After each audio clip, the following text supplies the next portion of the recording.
दक्ष अपनी पत्नी अग्नि के साथ हिमालय में राज करते थे। उनकी 50 कन्याएं थी। इनमें से 27 कन्याओं का विवाह उन्होंने चंद्रमा के साथ कर दिया। हे चंद्रमा, तुम इन सब से बराबर प्रेम करना, सुखी रखना। आप जैसे चाहते हैं मैं वैसा ही करूँगा। पहले तो चंद्रमा अपनी सभी पत्नियों से बराबर प्रेम करते, पर बाद में उनका झुकाव रोहिणी की तरफ होने लगा, जो अत्यंत सुंदर थी। इससे दक्ष की अनायक कन्याओं दुखी हो गई। हमारे स्वामी हमारी उपेक्षा कर रहे हैं, अब हम क्या करें? चलो हम सब मिलकर पिता श्री से शिकायत करते हैं। दक्ष की पुत्रियां अपने पिता के पास अपनी शिकायत लेकर पहुंची। मेरी बच्चियों, तुम चिंता ना करो, मैं इस विषय में अपने दामाद से अवश्य बात करूंगा और तुम्हारे कष्ट का निवारण करूंगा। चंद्रमा, तुम केवल रोहिणी का ही ख्याल रखते हो और अपनी अन्याय पत्नियों की उपेक्षा कराते हो। यह उचित नहीं है, अपने को सुधारो। पर दक्ष द्वारा टोके जाने पर भी चंद्रमा ने अपना रवैया नहीं बदला। दक्ष की कन्याओं दोबारा रोते रोते अपने पिता के पास गई। तब दक्ष ने क्रोधित होकर चंद्रमा को श्राप दिया। चंद्र, तुम अपनी पत्नियों की उल्लंघन करके उन्हें कष्ट पहुंचा रहे हो। उनका व्यर्थ बीता ही जा रहा है। मैं तुम्हें श्राप देता हूँ कि इसी तरह तुम्हारा रूप भी छीन हो जाएगा। दक्ष के श्राप के कारण चंद्रमा का रूप छीन पड़ने लगा। भयभीत होकर चंद्रमा देवताओं के पास सहायता मांगने गया। देवगण, कृपया मुझे इस विपत्ति से बचाने का उपाय बताइए। हे चंद्र, हम तुम्हारे दुख का निवारण नहीं कर सकते। चलो हम सब पीताम्बर वर्मा के पास चले और उनसे ही कोई उपाय पूछे। वो सब वर्मा के पास पहुँचे और उन्हें चंद्रमा की समस्या के बारे में बताया। तुमने अपनी पत्नियों के साथ उचित व्यवहार नहीं किया है। तुमने दक्ष की बात को भी अनसुना कर दिया है। तुमने अपने वीरजुगों का और सत्या का अनादर किया है और इसलिए दंड के पात्र हो। तुम्हें दंड मिले तो दूसरों को भी दंड मिलेगी। हे प्रभु, मुझे अपनी भूल का एहसास हो गया है। मुझे क्षमा करे और दया करके मेरी रक्षा करे।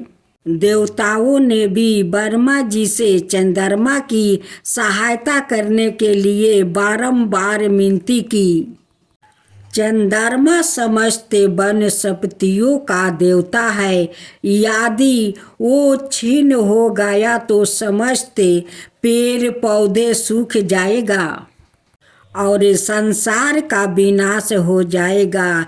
इसके अलावा चंद्र की किरणों से ही हम देवताओं को सोम रस की प्राप्ति होती है। समग्र सृष्टि की भलाई को ध्यान में रखते हुए आप कृपया चंद्रमा को इस विपत्ति से बचाइए। पृथ्वी पर परबेसा नाम का एक तीर्थ स्थान है।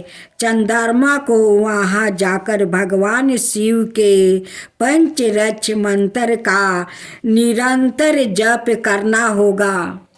केवल शिव जी के कृपा से ही उसे इस श्राप से मुक्ति मिल सकती है और कोई उपाय नहीं है। चंद्रमा ने परबेसा पहुँच कर वहाँ एक सरोवर का निर्माण किया जिसका नाम चंद्र तीर्थ पड़ा।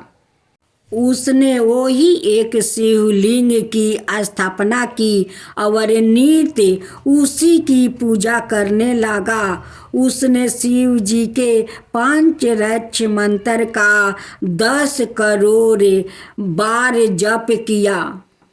ओम नमः शिवाय, ओम नमः शिवाय, ओम नमः शिवाय, ओम नमः शिवाय।